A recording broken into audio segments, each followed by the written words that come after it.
యుద్ధానికి ముహూర్తం రాముడు రావణుడితో దగ్గర పోయి ముహూర్తం పెట్టుకున్నాడు, తెలుసు కదా.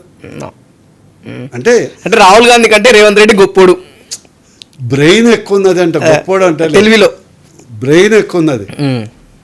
లేకుంటే ఒక ఓటుకు నోటు కేసులో రెడ్ హ్యాండెడ్ పట్టుబడి ఒక సీఎం స్థాయికి ఎదిగిందంటే తెలివి ఉన్నాడా లేడోడా?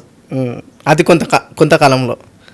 మరి యూ టు అప్రిషియేట్ చావు తెలివా ఏ తెలివి అనేది అప్రిషియేట్ చేయాలా? రాహుల్ గాంధీకి పుస్తకం ఇస్తే స్క్రిప్ట్ ఇస్తే తప్పితే చదవలేడు, మాట్లాడలేడు.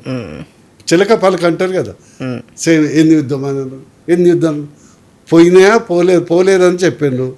ఒకవేళ పోయినా కూడా బయట చెప్పుకుంటారు రాబే. మనం గెలిచినప్పుడు గెలిచిన వాళ్ళే ఎదుగుతారు. నాకైతే ఇంత పరిపక్వమైంది ఎందుకు బీజేపీ పార్టీకి అదృష్టమే కానీ దేశానికి దురదృష్టం. కాంగ్రెస్ పార్టీ చేస్తున్న మైనస్ బీజేపీకి ప్లస్ అవుతుంది డెఫినెట్లీ.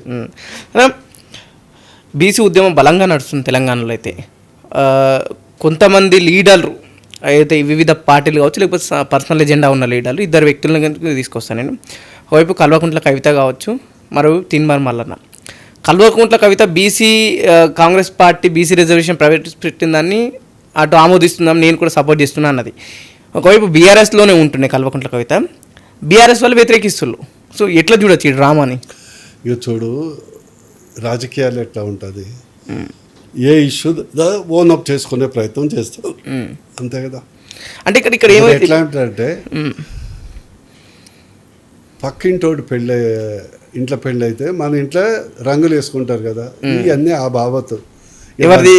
ఎవరిది ఒక పేరు చెప్పండి. ఏది మీరు అన్న ఎగ్జాంపుల్కి ఎవరిదైనా. ఇప్పుడు బీసీకి సంబంధించింది, బీసీలకు నిజమైనటువంటి న్యాయం, ఆర్థిక రాజకీయ విద్యా న్యాయం చేయగలిగింది బీజేపీ చేస్తున్నది. మోడీ ఒక బీసీ ప్రధానమంత్రి చేసిన గంత బీజేపీదే.